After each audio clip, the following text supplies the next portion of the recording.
This is The Mound by HP Lovecraft for Zelia Bishop. Part 1. It is only within the last few years that most people have stopped thinking of the West as a new land. I suppose the idea gained ground because our own especial civilization happens to be new there.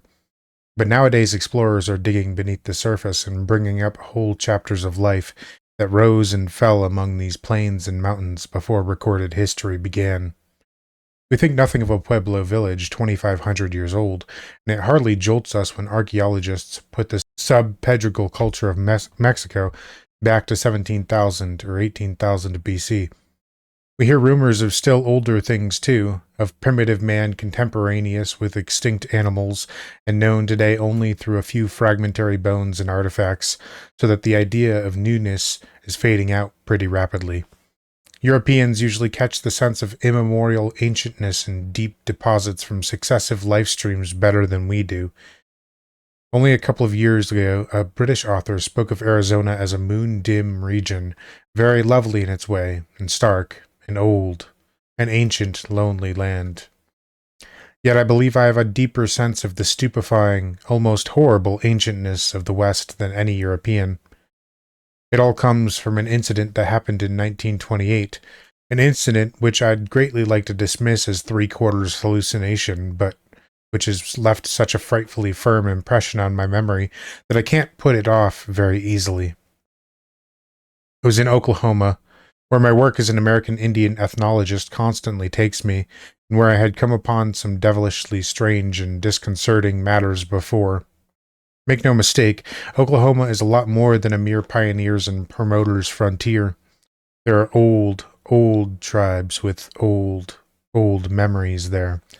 And when tom-toms beat ceaselessly over brooding plains in the autumn, the spirits of men are brought dangerously close to primal, whispered things. I'm white and Eastern enough myself, but anybody is welcome to know that the rights of Yig, father of snakes, can get a real shudder out of me any day. I have heard and seen too much to be sophisticated in such matters. And so it is with this incident of 1928. I'd like to laugh it off, but I can't. I had gone into Oklahoma to track down and correlate one of the many ghost tales which were current among the white settlers, but which had strong Indian corroboration, and, I felt sure, an ultimate Indian source. They were very curious, these open-air ghost tales, and though they sounded flat and prosaic in the mouths of the white people, they had earmarks of linkage with some of the richest and obscurest phases of native mythology. All of them were woven around the vast, lonely, artificial-looking mounds in the western part of the state, and all of them involved apparitions of exceedingly strange aspect and equipment. The commonest, and among the oldest, became quite famous in 1892 when a government marshal named John Willis went into the Mound region after horse thieves and came out with a wild yarn of nocturnal cavalry horses in the air between great armies of invisible specters, battles that involved the rush of hooves and feet, the thud of blows, the clank of metal on metal, the muffled cries of warriors, and the fall of humans in equine bodies. These things happened by moonlight, and frightened his horse as well as himself. The sounds persisted an hour at a time, vivid but subdued as if brought from a distance by a wind, and unaccompanied by any glimpse of the armies themselves. Later on, Willis learned that the seat of the sounds was a notoriously haunted spot, shunned by settlers and Indians alike. Many had seen, or half seen, the warring horsemen in the sky, and had furnished dim, ambiguous descriptions.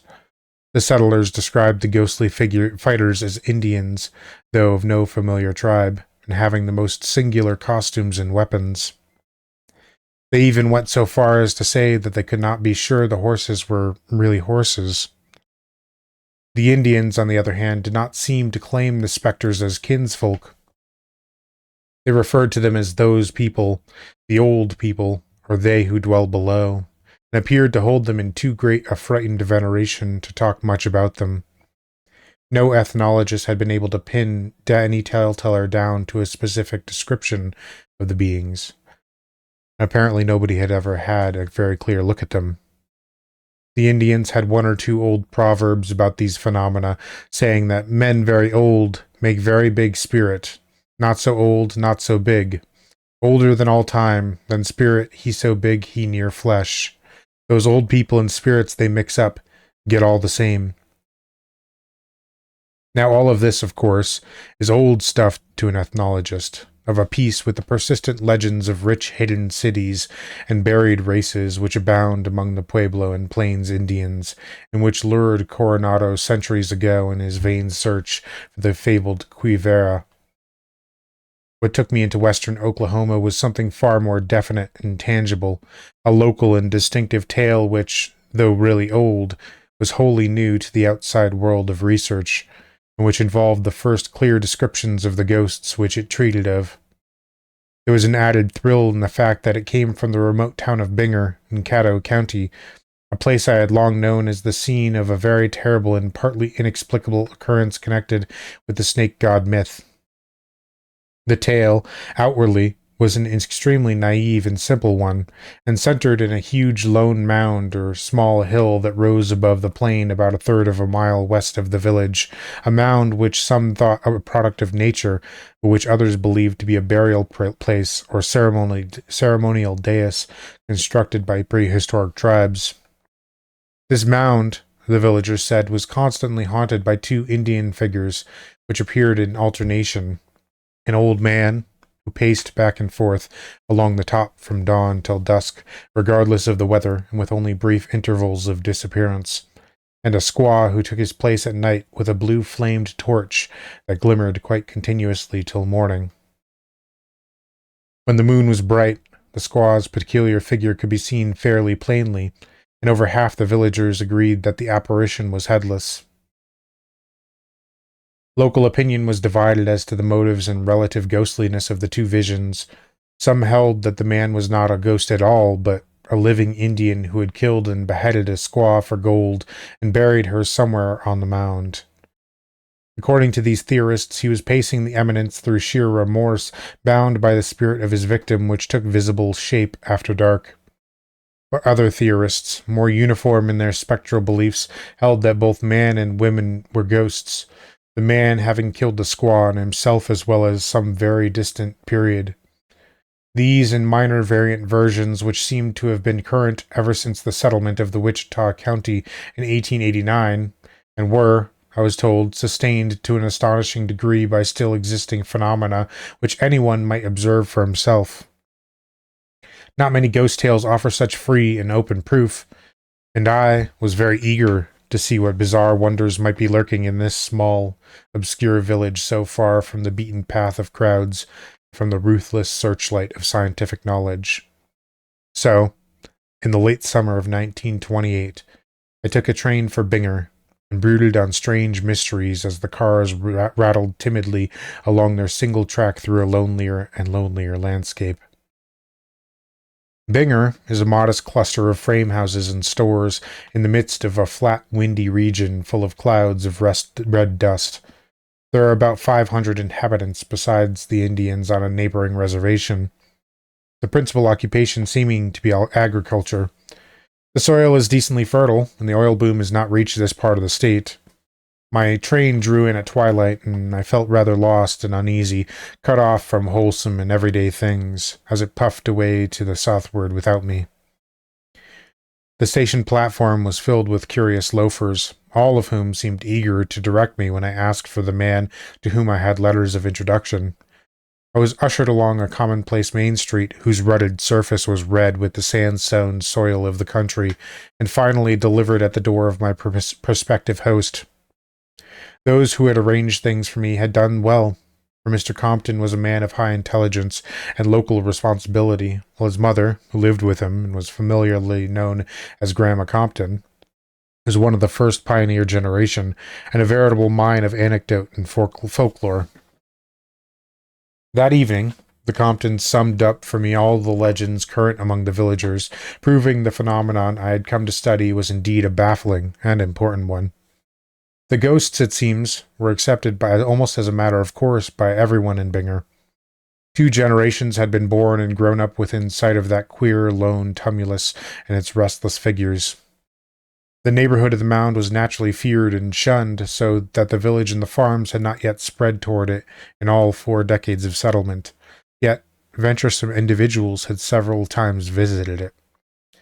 Some had come back to report that they saw no ghosts at all when they neared the dreaded hill, that somehow the lone sentinel had stepped out of sight before they reached the spot, leaving them free to climb the steep slope and explore the flat summit.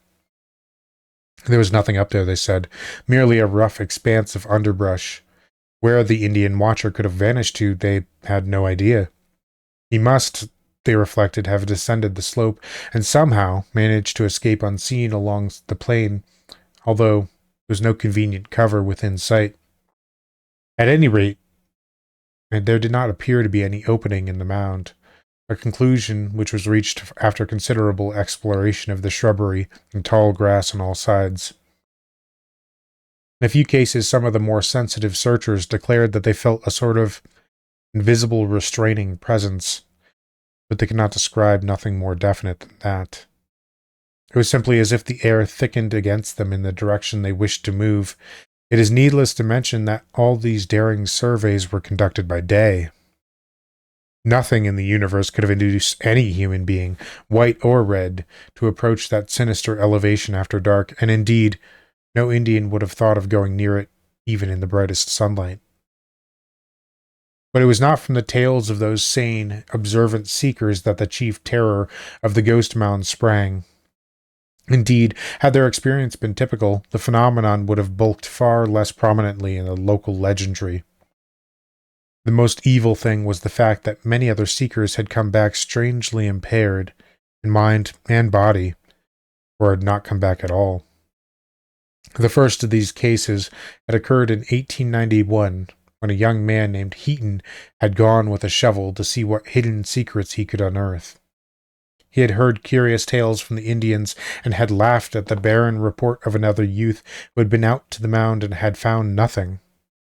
Heaton had watched the mound with a spyglass from the village while the other youth made his trip, and as the explorer neared the spot, he saw the sentinel Indian walk deliberately down into the tumulus, as if a trap door and staircase existed on the top.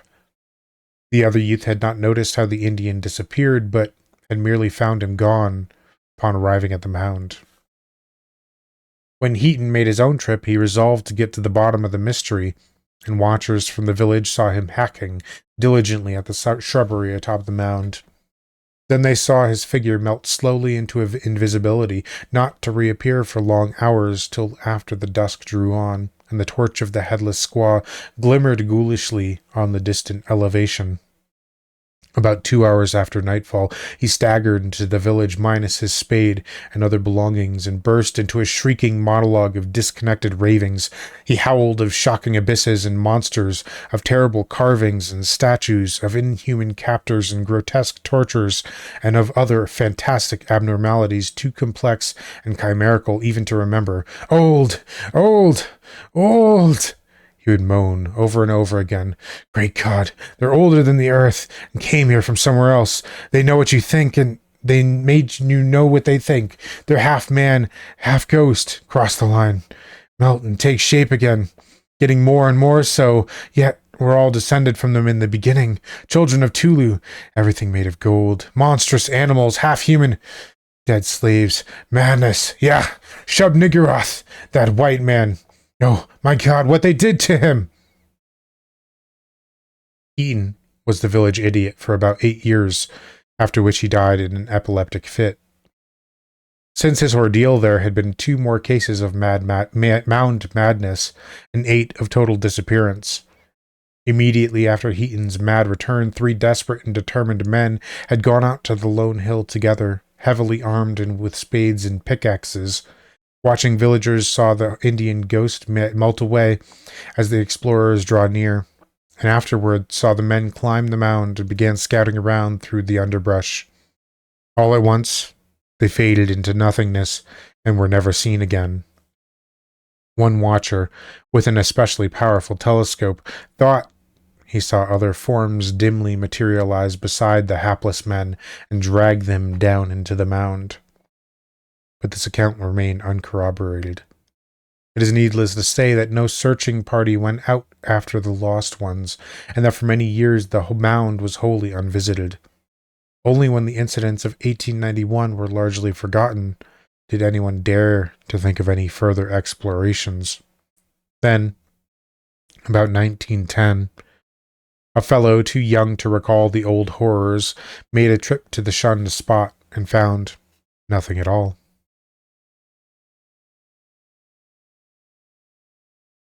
By 1915, the acute dread and wild legendary of 91 had largely faded into the commonplace and unimaginative ghost tales at present surviving. That is, had so faded among the white people. On the nearby reservation were old Indians who thought much and kept their own counsel.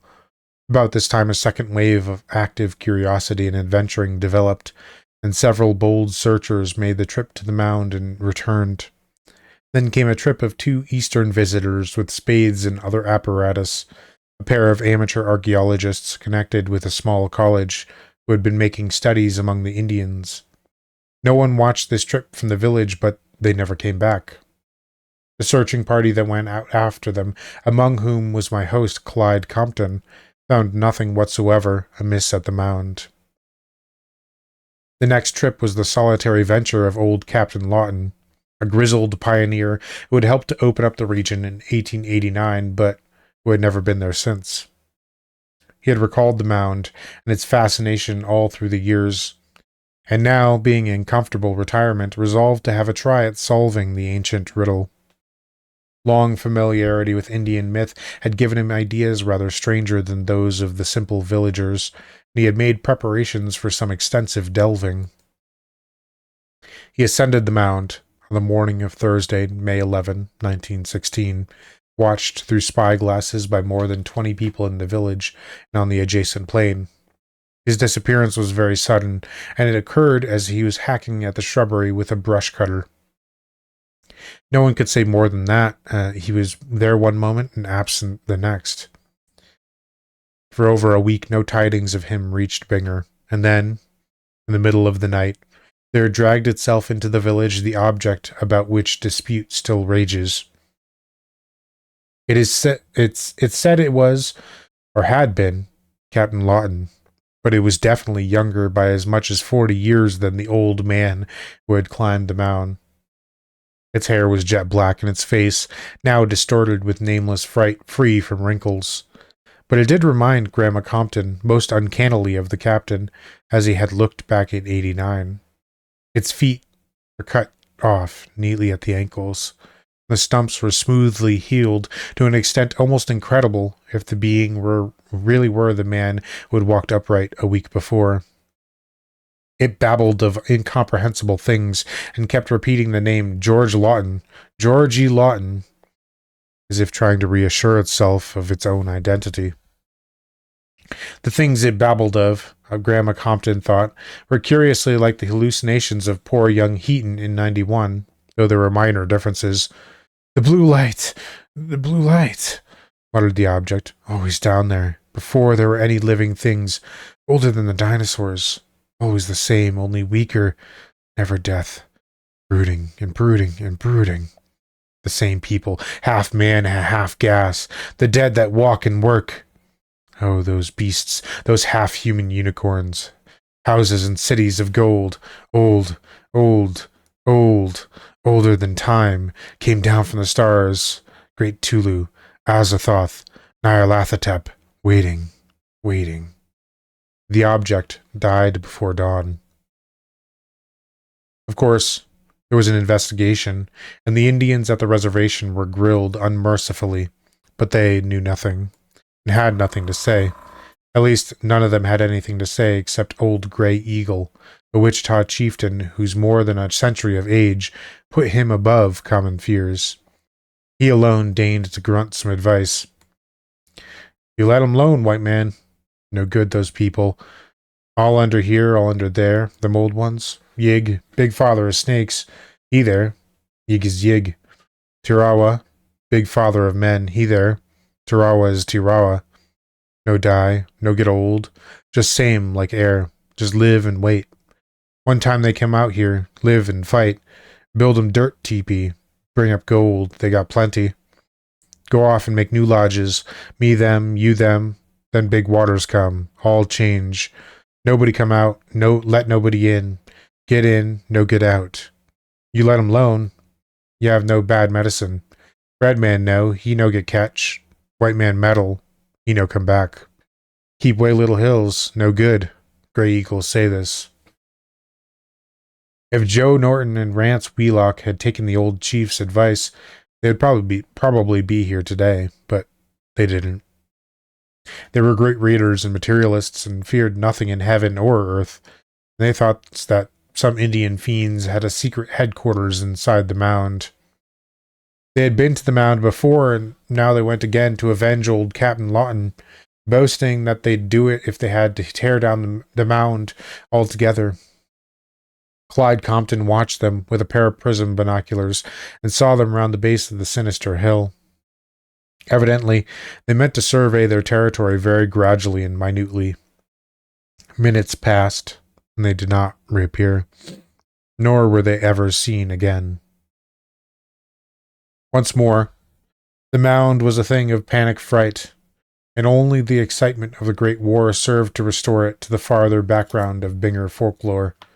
It was unvisited from 1916 to 1919. It would have remained so but for the daredevilry of some of the youths back from service in France. From 1919 to 1920, however, there was a veritable epidemic of mound visiting among the prematurely hardened young veterans, an epidemic that waxed as one youth after another returned unhurt and contemptuous. By 1920, so short is human memory, the mound was almost a joke. The tame story of the murdered squaw began to displace darker whispers on everybody's tongues.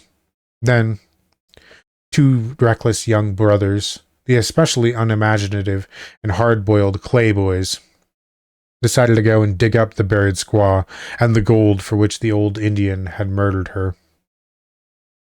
They went out on a September afternoon, about the time the Indian tom-toms began their incessant annual beating over the flat, red, dusty plains. Nobody watched them, and their parents did not become worried at their non-return for several hours. Then came an alarm and searching party, and another resignation to the mystery of silence and doubt. But one of them came back after all. It was Ed, the elder, and his straw-colored hair and beard had turned an albino white for 2 inches from the roots. On his forehead was a queer scar like a branded hieroglyph. 3 months after he and his brother Walker had vanished, he skulked into his house at night, wearing nothing but a queerly patterned blanket, which he thrust into the fire as soon as he got into a suit of his own clothes. He told his parents that he and Walker had been captured by some strange Indians, not Wichitas or Caddos, and held prisoners somewhere toward the west. Walker had died under torture, but he himself had managed to escape at high cost. The experience had been particularly terrible, and he could not talk about it just then. He must rest, and anyway, it would do no good to give an alarm and try to find and punish the Indians. They were not of a sort that could be caught or punished, and it was especially important for the good of Binger, for the good of the world, that they not be pursued into their secret lair. As a matter of fact, they were not altogether what one could call real Indians. He would explain about that later. Meanwhile, he must rest. Better not to rouse the village with news of his return. He would go upstairs and sleep. Before he climbed the rickety flight to his room, he took a pad and pencil from the living room table and an automatic pistol from his father's desk drawer. 3 hours later, the shot rang out. Ed Clay had put a bullet neatly through his temples with a pistol clutched in his left hand, leaving a sparsely written sheet of paper on the rickety table near his bed. He had, it later appeared from the whittled pencil stub in a stove full of charred paper, originally written much more, but had finally decided not to tell what he knew beyond vague hints. The surviving fragment was only a mad warning scrawled in a curiously backhanded script, the ravings of a mind obviously deranged by hardships, and it read thus, rather surprisingly for the utterance of one who had always been a stolid and matter-of-fact.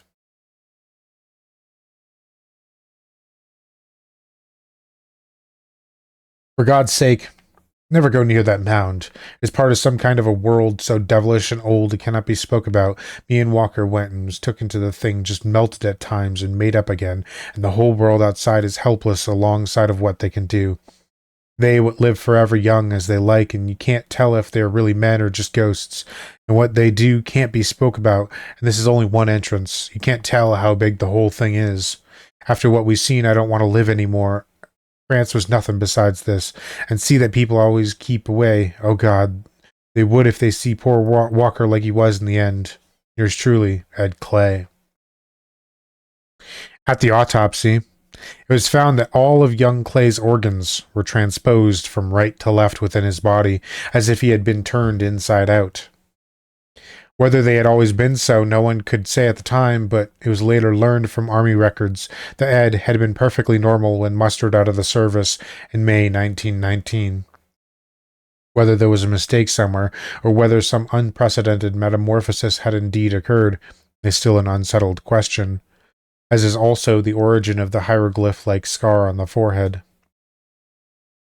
That was the end of the explorations of the mound. In the 8 intervening years, no one had been near the place, and few indeed had even cared to level a spyglass at it. From time to time, people continued to glance nervously at the lone hill as it rose starkly from the plain against the western sky, and to shudder at the small dark speck that paraded by day and the glimmering will-o'-the-wisp that danced by night.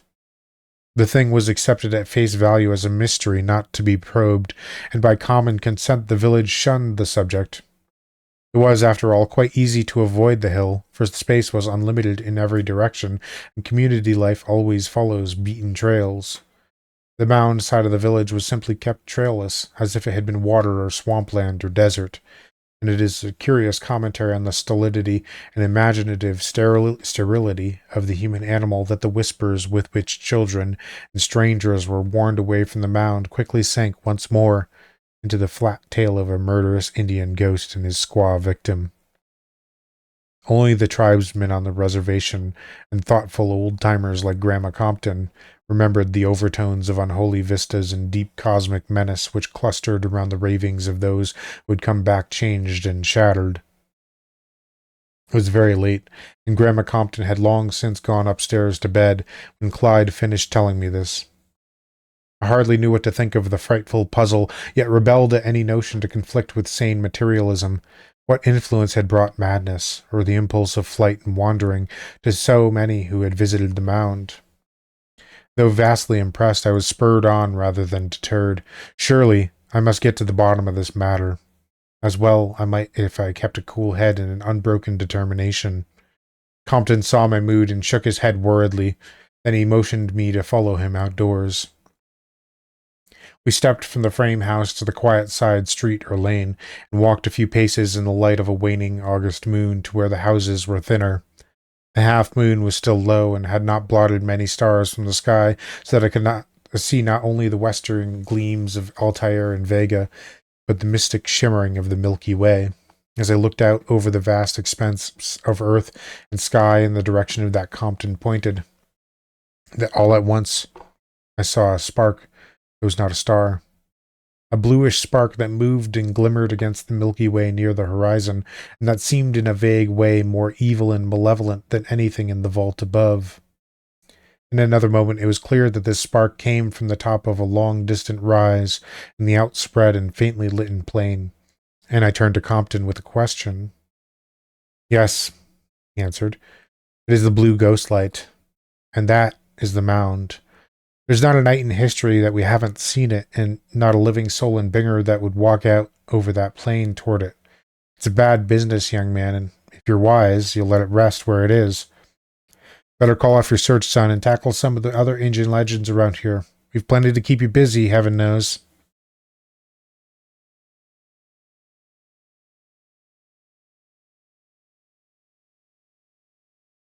Part 2. But I was in no mood for advice, and though Compton gave me a pleasant room, I could not sleep a wink through eagerness for the next morning with its chances to see the daytime ghost, and to question the Indians at the reservation.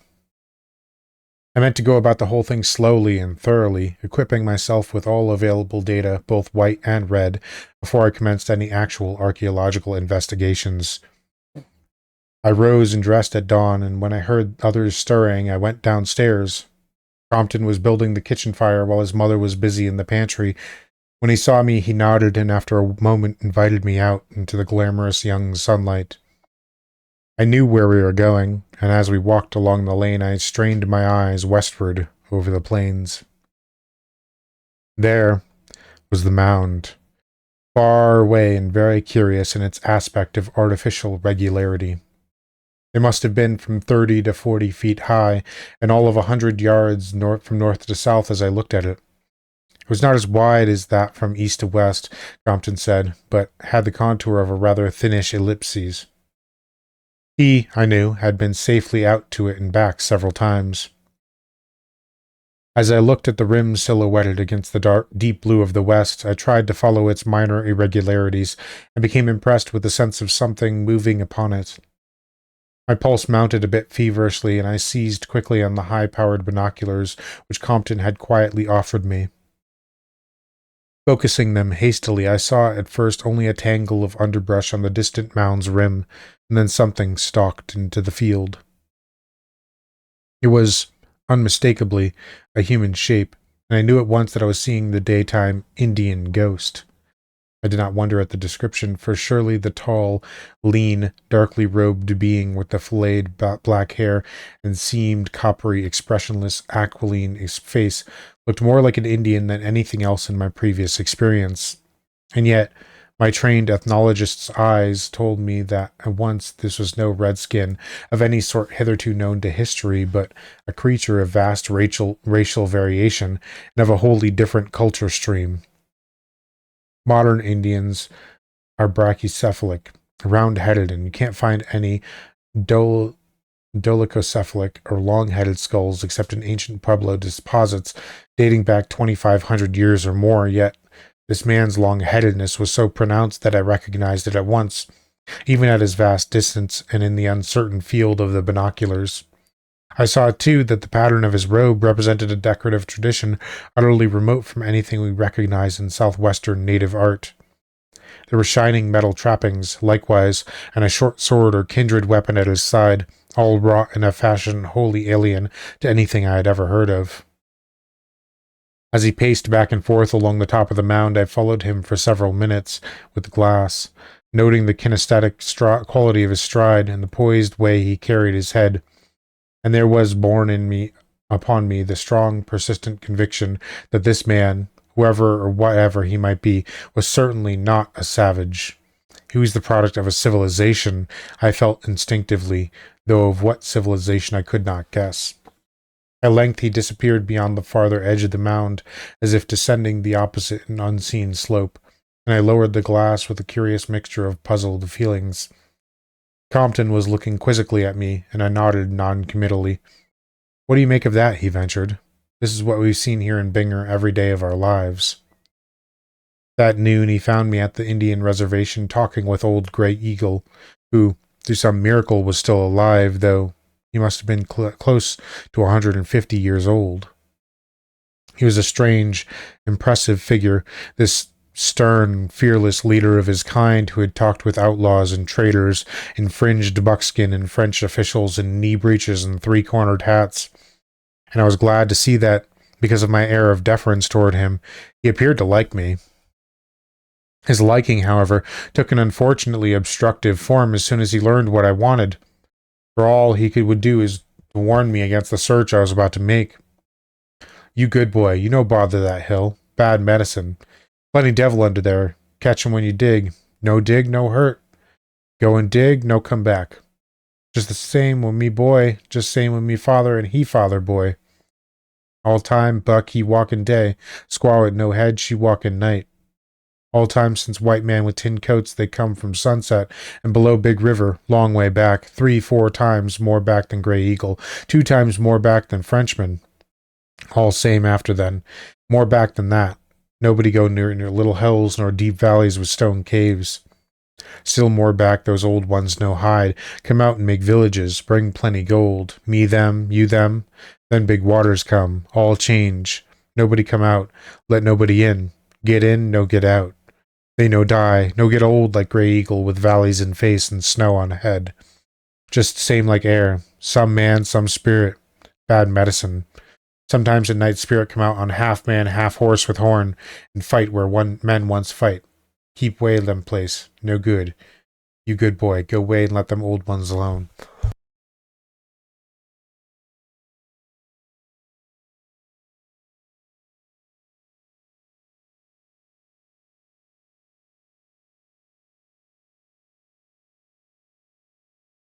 That was all I could get out of the ancient chief, and the rest of the Indians would say nothing at all.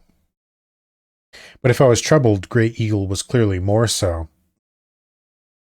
for he obviously felt a real regret at the thought of my invading the region he feared so abjectly. As I turned to leave the reservation, he stopped me for a final ceremonial farewell, and once more tried to get my promise to abandon my search. When he saw that he could not, he produced something half timidly from a buckskin pouch he wore, and extended it toward me very solemnly.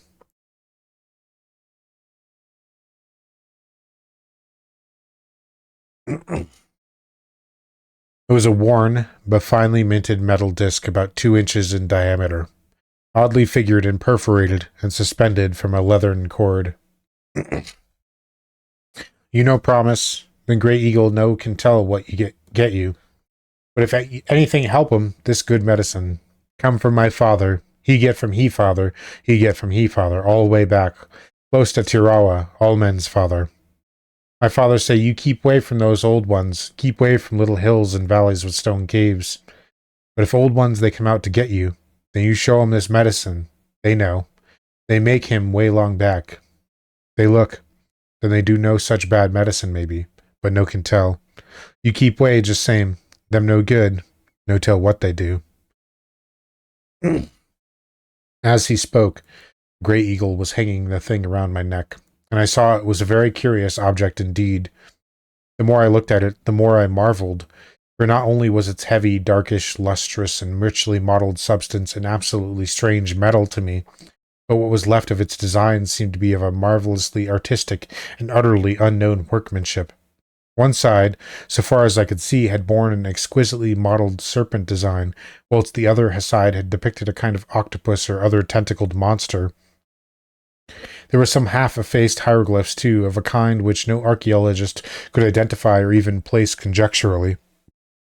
With Grey Eagle's permission, I later had expert historians, anthropologists, geologists, and chemists pass carefully upon the discs, but from them I obtained only a chorus of bafflement. It defied either classification or analysis. The chemists called it an amalgam of some unknown metallic elements of heavy atomic weight, and one geologist suggested that the substance must be of meteoric origin, shot from unknown gulfs of interstellar space. Whether it really saved my life or sanity or existence as a human being, I cannot attempt to say, but Grey Eagle is sure of it. He has it again now, and I wonder if it has any connection with his inordinate age. All his fathers who had it lived far beyond the century mark, perishing only in battle. Is it possible that Grey Eagle, if kept from accidents, will never die? But I'm ahead of my story. When I returned to the village, I tried to secure more Mound lore, but found only excited gossip and opposition. It was really flattering to see how solicitous the people were about my safety, but I had to set their almost frantic remonstrances aside. I showed them Grey Eagle's charm, but none of them had ever heard of it before, or seen anything even remotely like it. They agreed that it could not be an Indian relic, and imagined that the old chief's ancestors must have obtained it from some trader. When they saw they could not deter me from my trip, the Binger citizens sadly did what they could to aid my outfitting.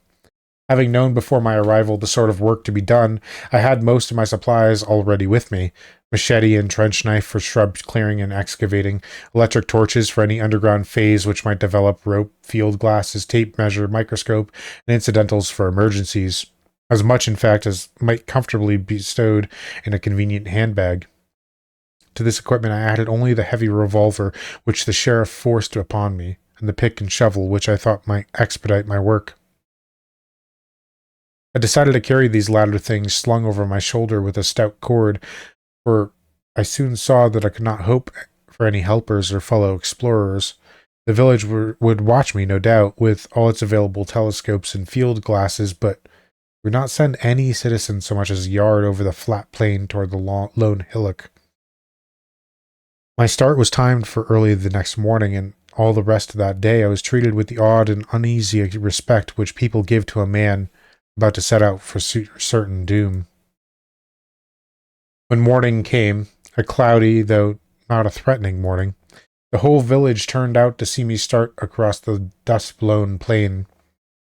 Binoculars showed the lone man at his usual pacing on the mound, and I resolved to keep him in sight as steadily as possible during my approach. At the last moment, a vague sense of dread oppressed me, and I was just weak and whimsical enough to let Grey Eagle's talisman swing on my chest in full view of any beings or ghosts who might be inclined to heed it. Bidding au revoir to Compton and his mother, I started off at a brisk stride despite the bag in my left hand and the clanking pick and shovel strapped to my back. Holding my field glass in my right hand and taking a glance at the silent pacer from time to time. As I neared the mound, I saw the man very clearly and fancied I could trace an expression of infinite evil and decadence on his seamed, hairless features. I was startled, too, to see that his goldenly gleaming weapon case bore hieroglyphs very similar to those on the unknown talisman I wore.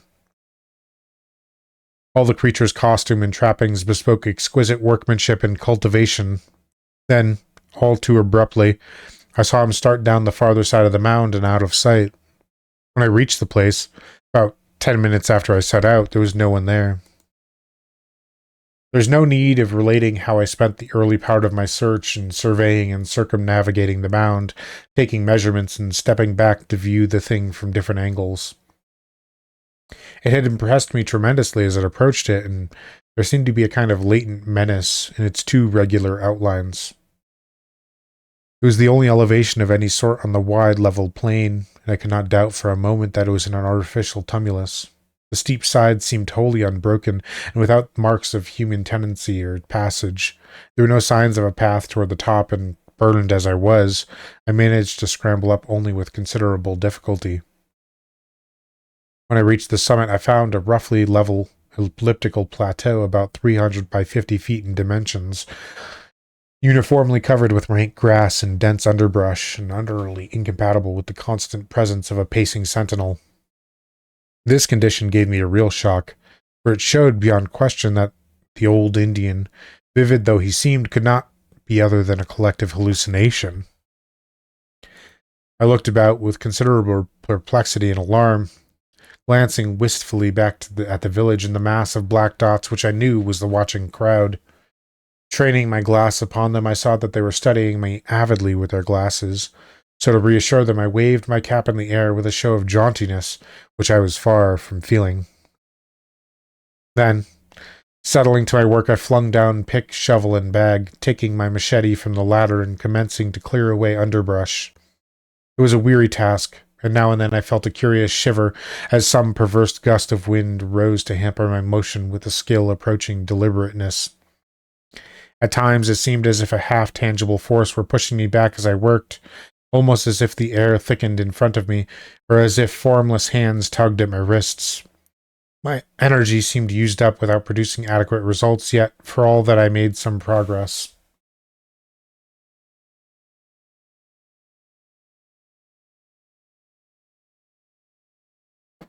By afternoon, I had clearly perceived that, toward the northern end of the mound, there was a slight bowl-like depression in the root-tangled earth. While this might mean nothing, it would be a good place to begin when I reached the digging stage, and I made a mental note of it. At the same time, I noticed another and very peculiar thing, namely that the Indian talisman swinging from my neck seemed to behave oddly at a point about 17 feet southeast of the suggested bowl. Its gyrations were altered whenever I happened to stoop around that point, and it tugged downward as if attracted by some magnetism in the soil. The more I noticed this, the more it struck me, till at length I decided to do a little preliminary digging there without further delay. As I turned up the soil with my trench knife, I could not help wondering at the relative thinness of the reddish regional layer.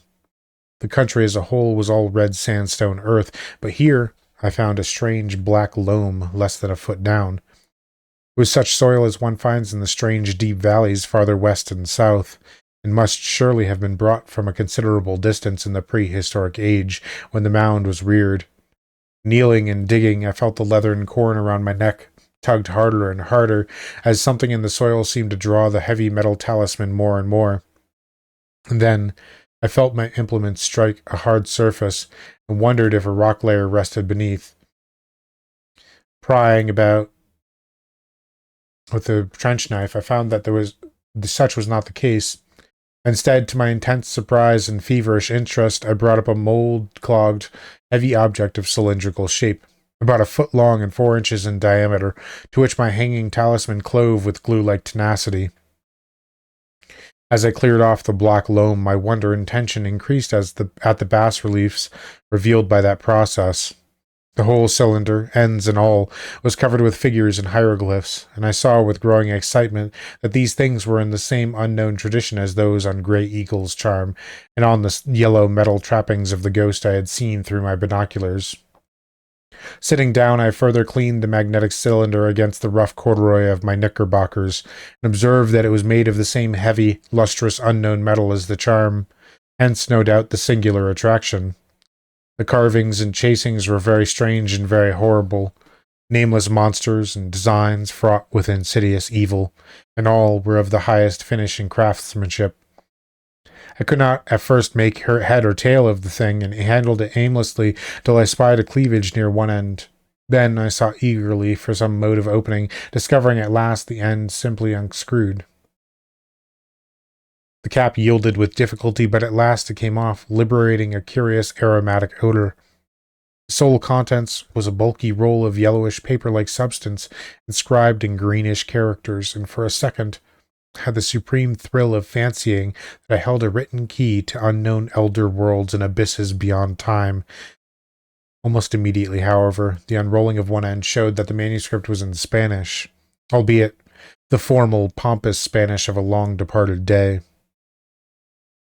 In the golden sunset light, I looked at the heading in the opening paragraph, trying to decipher the wretched and ill-punctuated script of the vanished writer. What manner of relic was this? On what sort of discovery had I stumbled?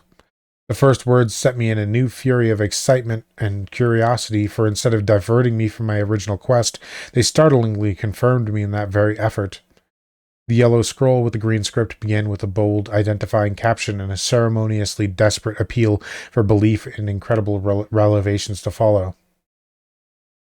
Relación de Panfilo de Zamacona y Núñez, Hidalgo de Luarca en Asturias, tocante el mundo subterráneo de Zinayan, AD MDXLV. En el nombre de la Santísima Trinidad, Padre, Hijo e Espíritu Santo, tres personas distintas y un solo, Dios verdadero, y de la Santísima Virgen Nuestra Señora. Yo, Panfilo de Zamacona, hijo de Pedro Guzmán y Zamacona, Hidalgo, y de la Doña Inés Alvarado y Núñez, de Lucaro en Asturias, juro para que todo que digo esté verdadero como sacramento. I paused to reflect on the portentous significance of what I was reading. The narrative of Panfilo de Zamacona y Núñez, gentleman of Lucaria in Asturias, concerning the subterranean world of Zinayan, AD 1545. Here, surely, was too much for any mind to absorb all at once. A subterranean world, again, that persistent idea which filtered through all the Indian tales and through all the utterances of those who had come back from the Mound. And the date, 1545. What could this mean? In 1540, Coronado and his men had gone north from Mexico into the wilderness, but they had not turned back in 1542. My eye ran questingly down the opened part of the scroll, and almost at once seized on the name Francisco Vasquez de Coronado. The writer of this thing clearly was one of Coronado's men, but what had he been doing in this remote realm 3 years after his party had gone back? I must read further, for another glance told me that what was now unrolled was merely a summary of Coronado's northward march, differing in no essential way from the account known to history. It was only the waning light which checked me before I could unroll and read more, and in my impatient bafflement I almost forgot to be frightened at the onrush of night in this sinister place. Others, however, had not forgotten the lurking terror, for I heard a loud, distant hallooing from a knot of men who had gathered at the edge of the town. Answering the anxious hail, I restored the manuscript to its strange cylinder, to which the disc around my neck still clung, until I pried it off and packed it in my smaller implements for departure. Leaving the pick and shovel for the next day's work, I took up my handbag, scrambled down the steep side of the mound, and in another quarter hour was back in the village explaining and exhibiting my curious find.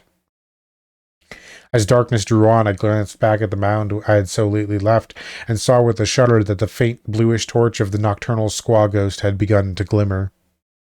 It was hard work waiting to get at the bygone Spaniard's narrative, but I knew I must have quiet and leisure for a good translation, so reluctantly saved the task for the later hours of night. Promising the townsfolk a clear account of my findings in the morning, and giving them ample opportunity to examine the bizarre and provocative cylinder, I accompanied Clyde Compton home and ascended to my room for the translating process as soon as I possibly could. My host and his mother were intensely eager to hear the tale, but I thought they had better wait till I could thoroughly absorb the text myself and give them the gist concisely and unerringly. Opening my handbag in the light of a single electric bulb, I again took out the cylinder and noted the instant magnetism which pulled the Indian talisman to its carven surface. The designs glimmered evilly on the rich, lustrous, and unknown metal, and I could not help shivering as I studied the abnormal and blasphemous forms that leered at me with such exquisite workmanship. I wish now that I had carefully photographed all these designs, though perhaps it is just as well that I did not. Of one thing I am really glad, and that is that I could not then identify the squatting, octopus-headed thing which dominated most of the ornate cartouches, in which the manuscript called Tulu. Recently, I have associated it, and the legends in the manuscript connected with it, with some newfound folklore of the monstrous and unmentioned Cthulhu, a horror which seeped down from the stars while the young earth was still half-formed, and, had I known of the connection then, I could not have stayed in the same room with the thing. The secondary motif, a semi-anthropomorphic serpent, I did quite readily place as a prototype of the Yig, Quetzalcoatl, and Kukulclan conceptions. Before opening the cylinder, I tested its magnetic powers on metals other than that of Grey Eagle's disc, but found that no attraction existed. There was no common magnetism which pervaded this morbid fragment of unknown worlds and linked it to its kind. At last, I took out the manuscript and began translating, jotting down a synoptic outline in English as I went, and now and then regretting the absence of a Spanish dictionary when I came upon some especially obscure or archaic word or construction. There was a sense of ineffable strangeness in thus being thrown back nearly 4 centuries in the midst of my continuous quest, thrown back to a year when my own forebears were settled home-keeping gentlemen of Somerset and Devon under Henry VIII, with never a thought of the adventure that was to take their blood to Virginia and the New World. Yet when that New World possessed, even as now, the same brooding mystery of the Mound which formed my present sphere and horizon. The sense of a throwback was all the stronger because I felt instinctively that the common problem of the Spaniard and myself was one of such abysmal timelessness, of such unholy and unearthly eternity, that the scant 400 years between us bulked as nothing in comparison. It took no more than a single look at that monstrous and insidious cylinder to make me realize the dizzying gulfs that yawned between all men of the known earth and the primal mysteries it represented. Before that gulf, Panfilo de Zamacona and I stood side by side, just as Aristotle and I, or Cheops and I, might have stood.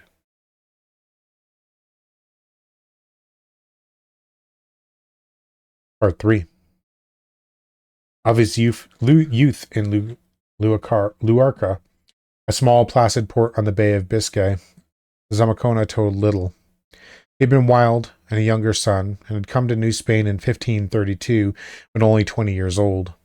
Sensitively imaginative, he had listened spellbound to the floating rumors of rich cities and unknown worlds to the north, and especially to the tale of the Franciscan friar Marcos de Niza, who came back from a trip in 1539 with glowing accounts of fabulous Cibola and its great walled towns with terraced stone houses. Hearing of Coronado's contemplated expedition in search of these wonders, and of the greater wonders whispered to lie beyond them in the land of buffaloes, young Zamacona managed to join the picked party of 300 and started north with the rest in 1540.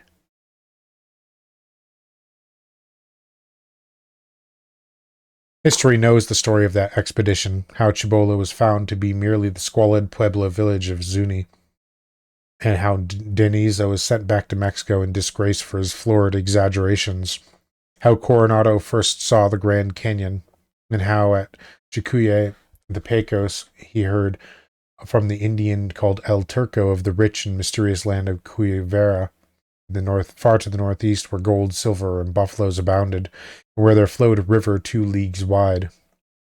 Zamacona told briefly of the winter camp at Tiguex on the Pecos, and of the northward start in April, when the native guide proved false and led the party astray amidst a land of prairie dogs, salt pools, and roving bison-hunting tribes.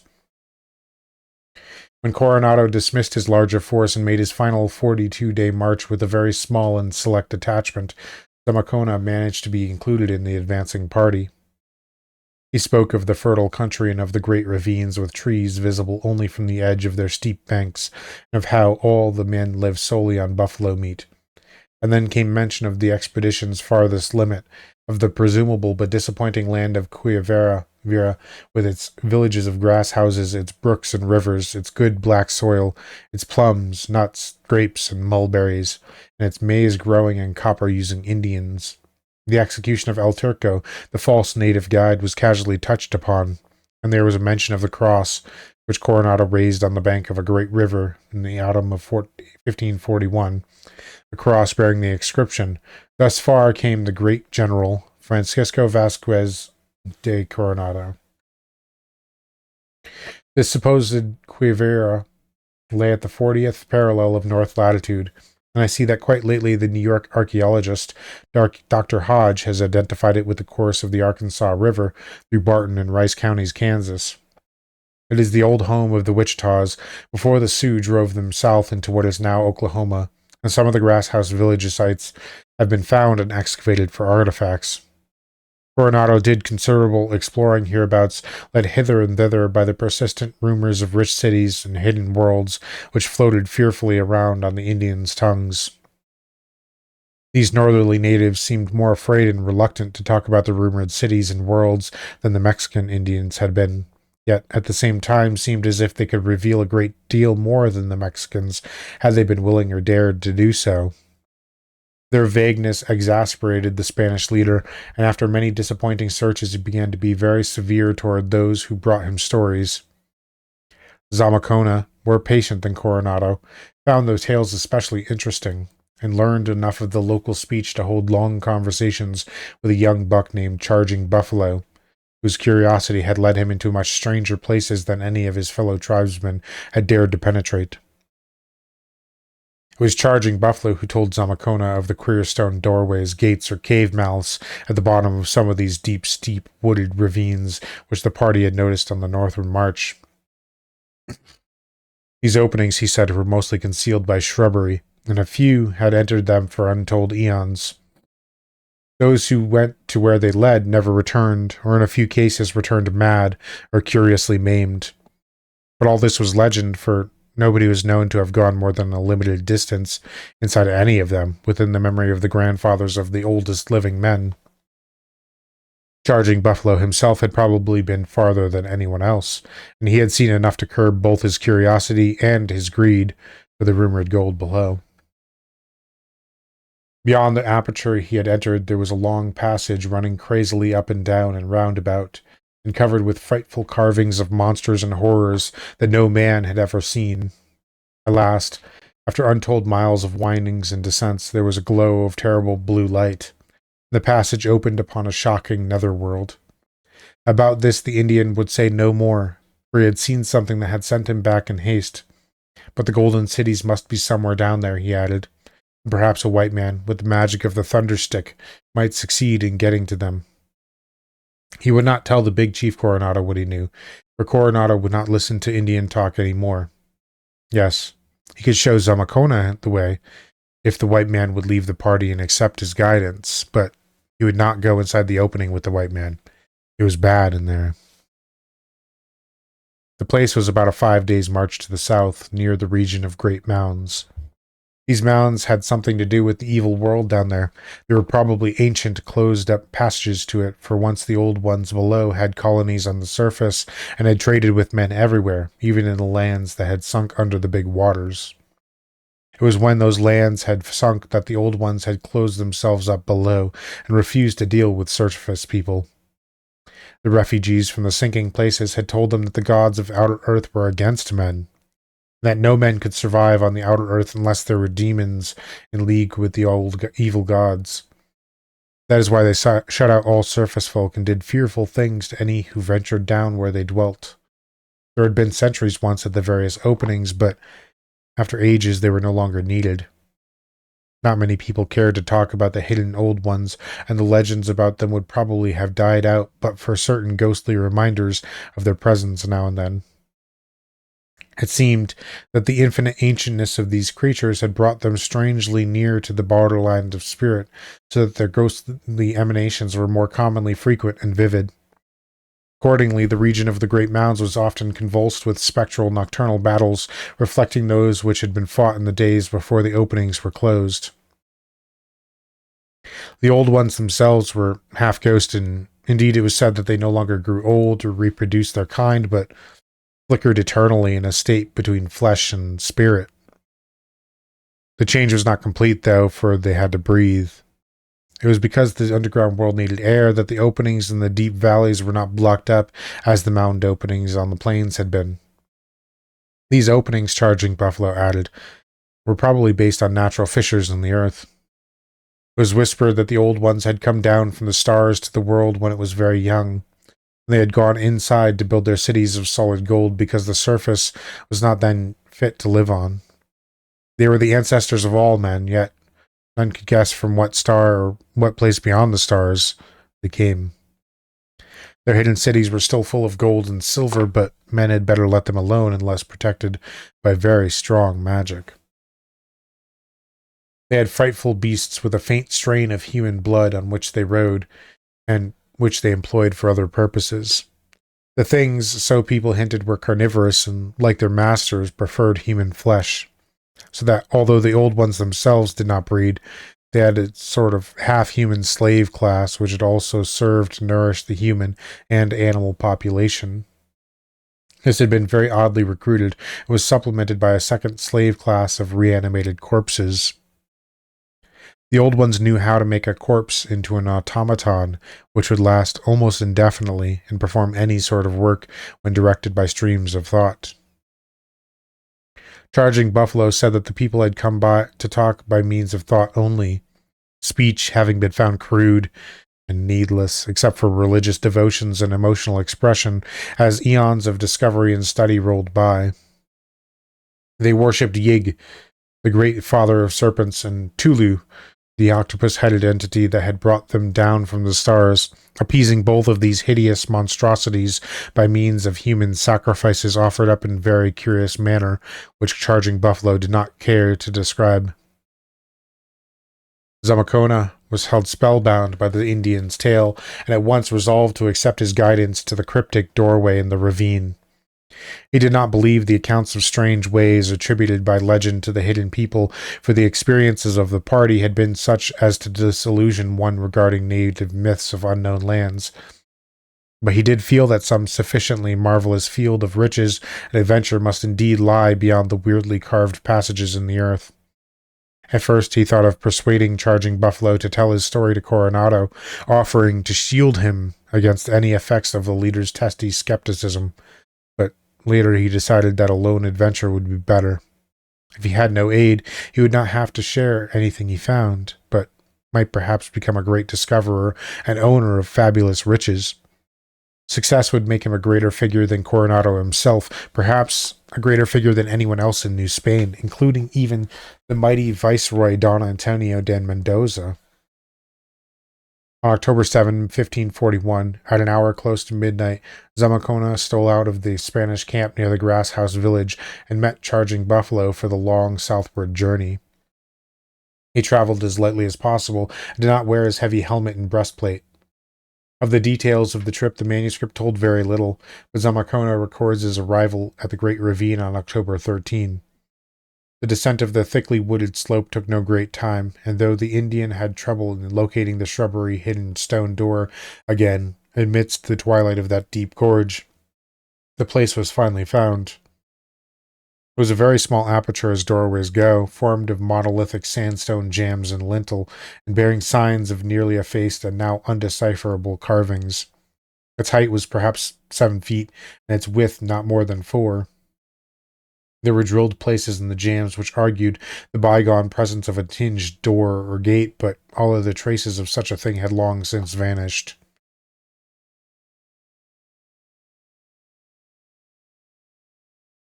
At the sight of this black gulf, Charging Buffalo displayed considerable fear, and threw down his pack of supplies with signs of haste. He had provided Zamacona with a good stock of resinous torches and provisions, and had guided him honestly and well, but refused to share in the venture that lay ahead. Zamacona gave him the trinkets he had kept for such an occasion, and obtained his promise to return to the region in a month, afterward showing the way southward to the Pecos Pueblo villages.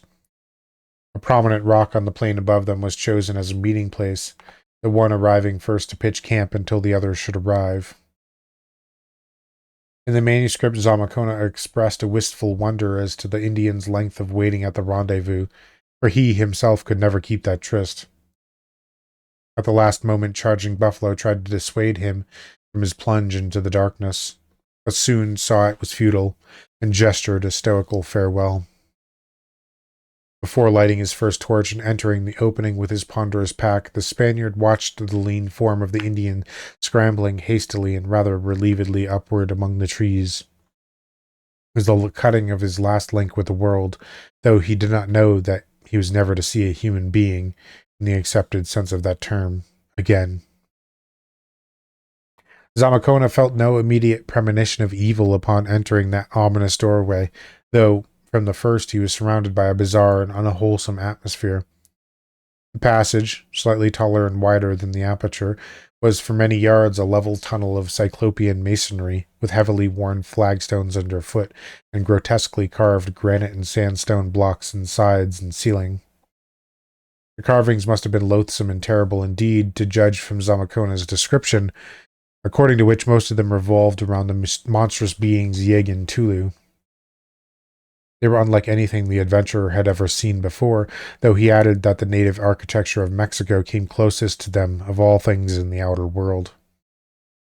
After some distance, the tunnel began to dip abruptly, and irregular natural rock appeared on all sides.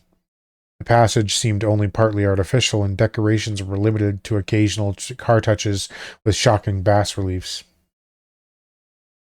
Following an enormous descent, whose steepness at times produced an acute danger of slipping and tobogganing, the passage became exceedingly uncertain in its direction and variable in its contour. At times it narrowed almost to a slit or grew so low that stooping and even crawling were necessary, while at other times it broadened out into sizable caves or chains of caves. Very little human construction, it was plain, had gone into this part of the tunnel, though occasionally a sinister car touch or hieroglyphic on the wall or a blocked-up lateral passageway would remind Zamacona that this was in truth the forgotten highroad to a primal and unbelievable world of living things. For 3 days, as best he could reckon, Panfilo de Zamacona scrambled up, down, up, along and around, but always predominantly downward, through this dark region of Paleogean night. Once in a while he heard some secret being of darkness patter or flap out of his way, and on just one occasion he half glimpsed a great bleached thing that set him trembling. The quality of the air was mostly very tolerable, though fetid zones were now and then met with, while one great cavern of stalactites and stalagmites afforded a depressing dampness. This latter, when charging buffalo had come upon it, had quite seriously barred the way, since the limestone deposits of ages had built fresh pillars in the path of the primordial abyss denizens. The Indian, however, had broken through these, so that Zamakona did not find his course impeded.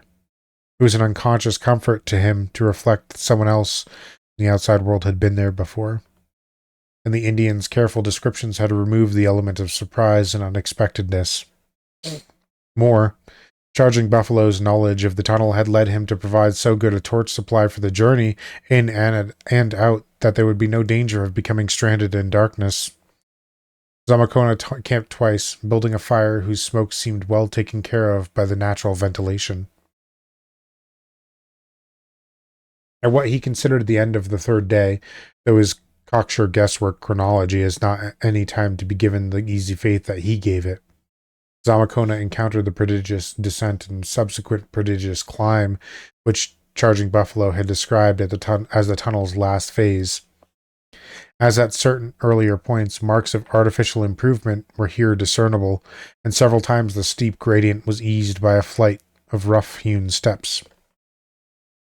The torch showed more and more of the monstrous carvings on the walls, and finally the resinous flare seemed mixed with a fainter and more diffusive light as Zamakona climbed up and up after the last downward stairway.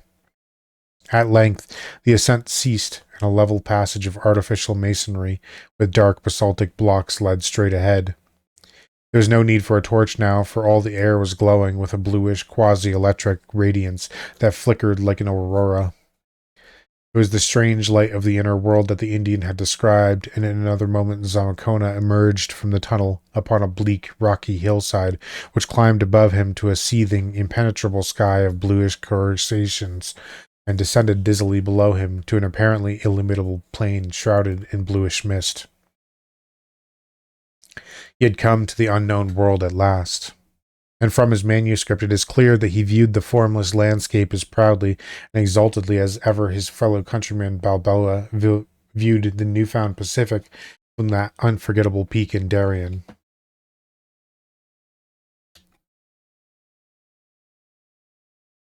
Charging Buffalo had turned back at this point, driven by fear of something which he would only describe vaguely and evasively as a herd of bad cattle. Neither horse nor buffalo, but like the things the Mound spirits rode at night. But Zamakona could not be deterred by any such trifle. Instead of fear, a strange sense of glory filled him, for he had imagination enough to know what it meant to stand alone in an inexplicable netherworld whose existence no other white man suspected. The soil of the great hill that surged upward behind him and spread steeply downward below him was dark gray, rock-strewn, without vegetation, and probably basaltic in origin, with an unearthly cast which made him feel like an intruder on an alien planet. The vast, distant plain, thousands of feet below, had no features he could distinguish, especially since it appeared to be largely veiled in a curling, bluish vapor. More than hill or plain or cloud, the bluely luminous, coruscating sky impressed the adventurer with a sense of supreme wonder and mystery. What created the sky within a world he could not tell, though he knew of the northern lights and had even seen them once or twice? He concluded that this subterraneous light was something vaguely akin to the aurora, a view which moderns may well endorse, though it seems unlikely that a certain phenomena of radioactivities may also enter in. At Zamakona's back, the mouth of the tunnel he had traversed yawned darkly, defined by a stone doorway, very like the one he had entered in the world above, save that it was of grayish-black basalt instead of red sandstone. There were hideous sculptures, still in good preservation, and perhaps corresponding to those on the outer portal which time had largely weathered away. The absence of weathering here argued a dry, temperate climate. Indeed, the Spaniard had already begun to note the delightfully spring-like stability of temperature which marks the air of the North's interior. On the stone jambs were works proclaiming the bygone presence of hinges, but of any door or gate no trace remained. Seating himself for rest and thought, Zamakona lightened his pack by removing an amount of food and torches sufficient to take him back through the tunnel. These he proceeded to cache at the opening, under a cairn hastily formed of the rock fragments which everywhere lay around. Then, readjusting his lightened pack, he commenced his descent toward the distant plain, preparing to invade a region which no living thing of outer earth had penetrated in a century or more, which no white man had ever penetrated, and from which, if legend were to be believed, no organic creature had ever returned sane. Zamakona strode briskly along down the steep, interminable slope, his progress checked at times by the bad walking that came from loose rock fragments, or the excessive precipitousness of the grade. The distance of the mist-shrouded plain must have been enormous, for many hours' walking brought him apparently no closer to it than he had been before. Behind him was always the great hills stretching upward into a bright aerial sea of bluish coruscations. Silence was universal, said his own footsteps, and the fall of stones that he dislodged struck on his ears with startling distinctness. It was at what he regarded as about noon that he first saw the abnormal footprints which set him to thinking of charging Buffalo's terrible hints, precipitate flight, and strangely abiding terror. The rock-strewn nature of the soil gave few opportunities for tracks of any kind, but at one point a rather level interval had caused the loose detritus to accumulate in a ridge, leaving a considerable area of dark gray loam absolutely bare. Here, in a rambling confusion indicating a large herd aimlessly wandering, Zamakona found the abnormal prints.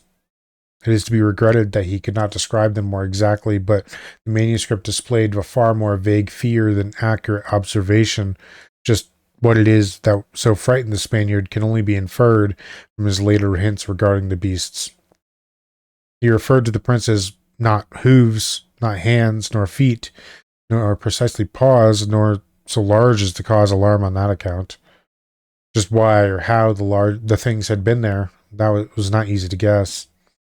There was no vegetation visible, hence grazing was out of the question, but of course if the beasts were carnivorous, they might well have been hunting smaller animals whose tracks their own would tend to obliterate.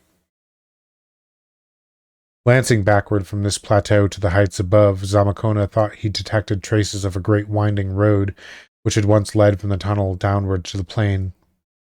One could get the impression of this former highway only from a broad panoramic view, since a trickle of loose rock fragments had long ago obscured it.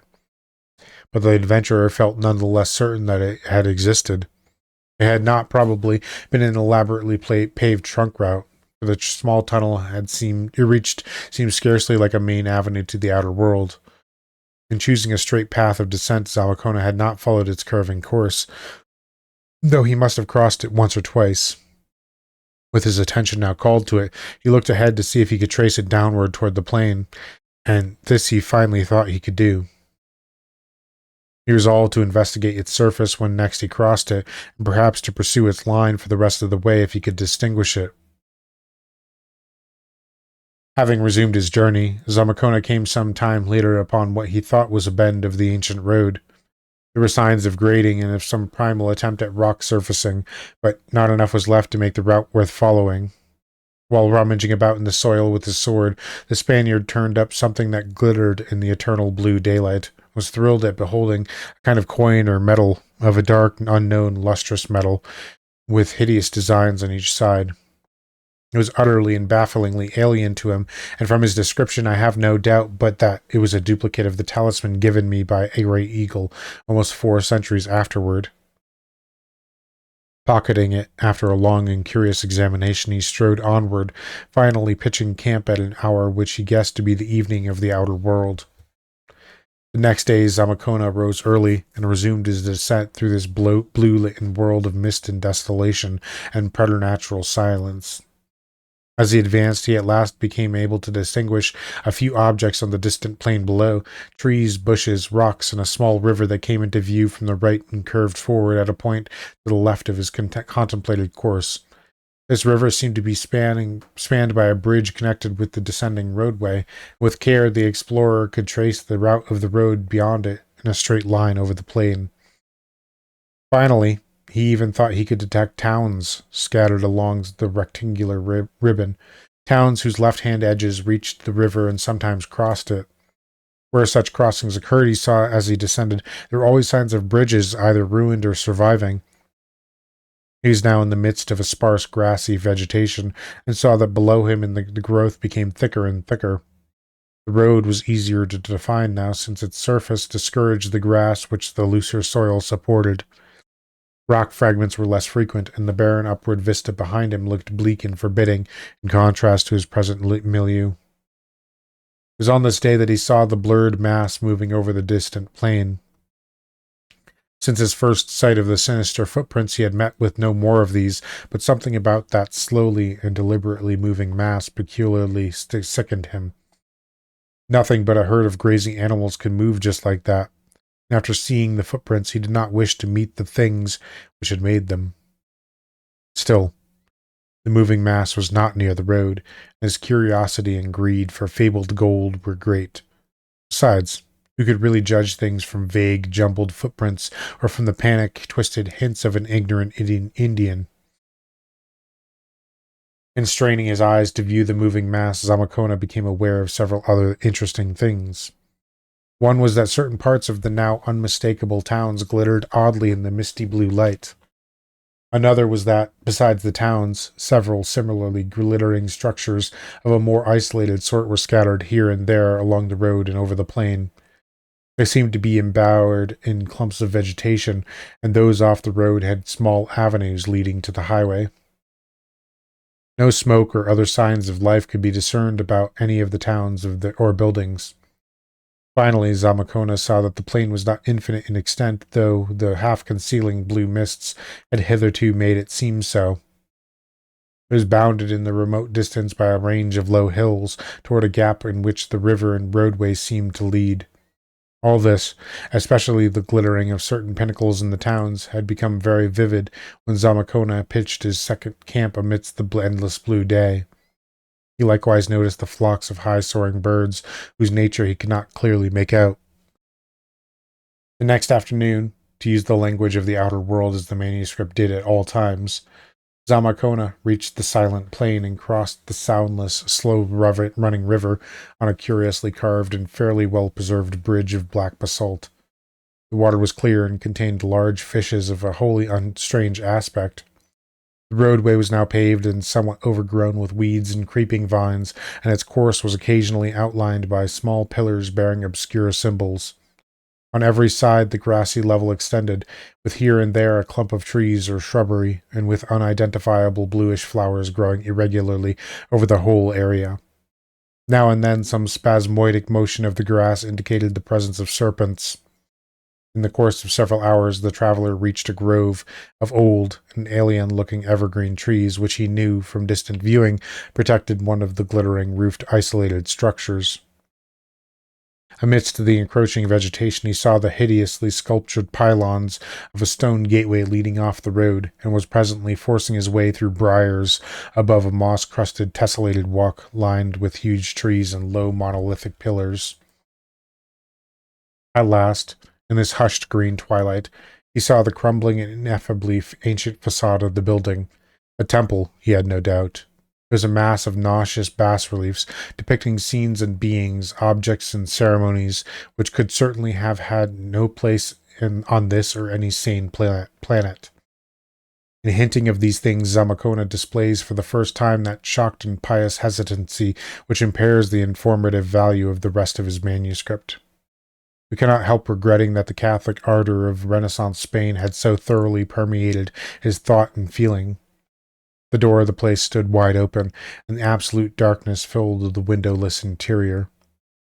Conquering the repulsion which the mural sculptures had excited, Zamakona took out flint and steel, lighted a resinous torch, pushed aside curtaining vines, and sallied boldly across the ominous threshold.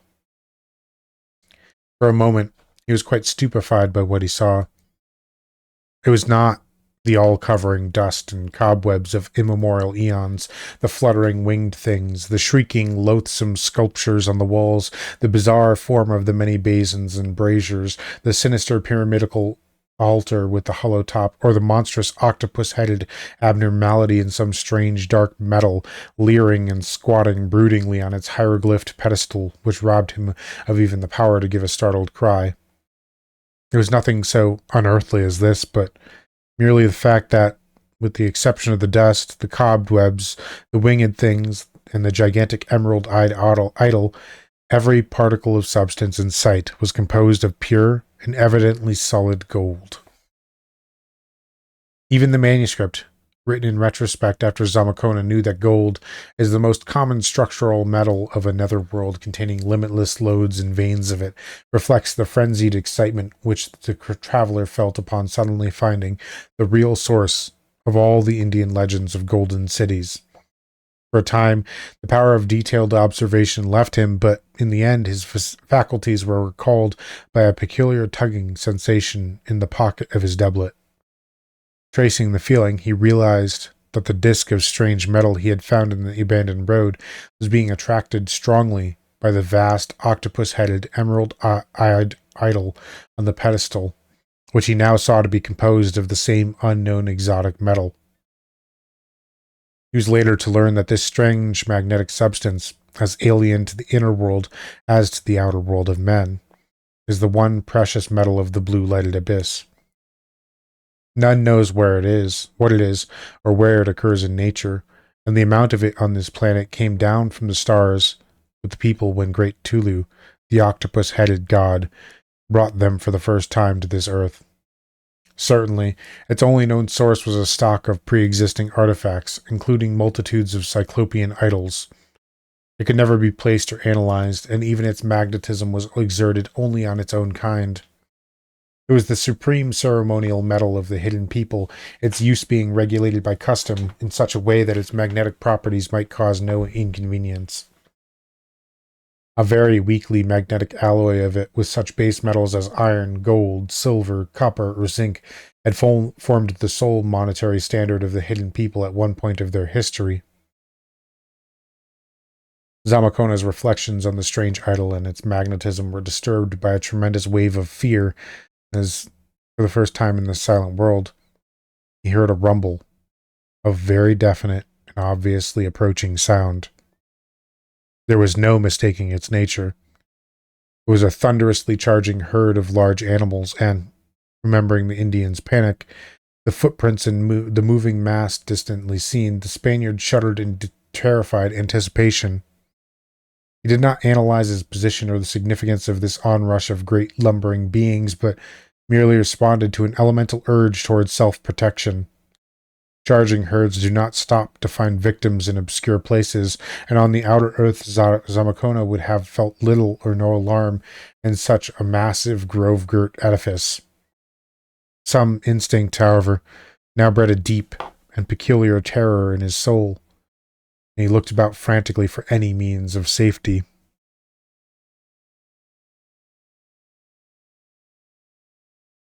There being no available refuge in the great gold-patined interior, he felt that he must close the long disused door, which still hung on its ancient hinges, doubled back against the inner wall.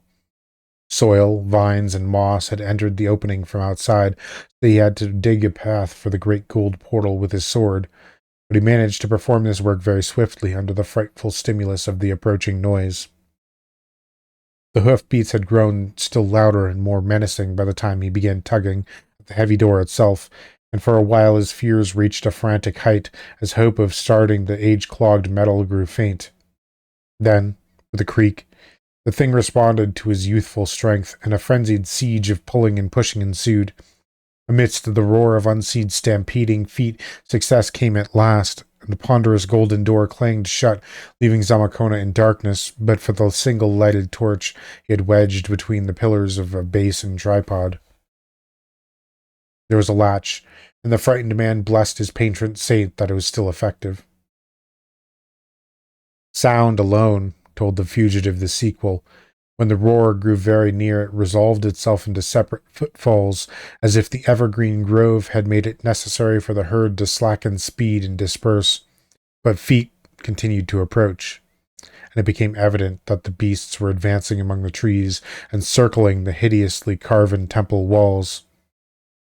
In the curious deliberation of their tread, Zamakona found something very alarming and repulsive. Nor did he like the scuffling sounds which were audible even through the thick stone walls and heavy golden door. Once the door rattled ominously on its archaic hinges, as if under a heavy impact, but fortunately it still held. Then, after a seemingly endless interval, he heard retreating steps and realized that his unknown visitors were leaving.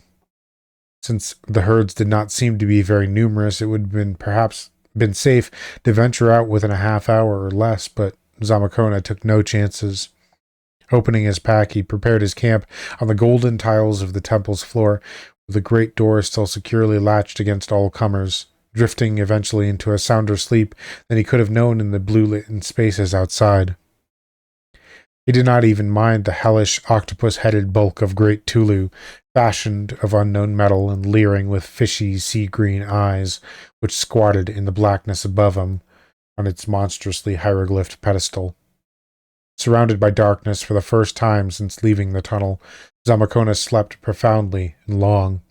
He must have more than made up the sleep he lost at the two previous camps when the ceaseless glare of the sky had kept him awake despite his fatigue, for much distance was covered by other living feet while he lay in his healthily dreamless rest. It is well that he rested deeply, for there are many strange things to be encountered in his next period of consciousness.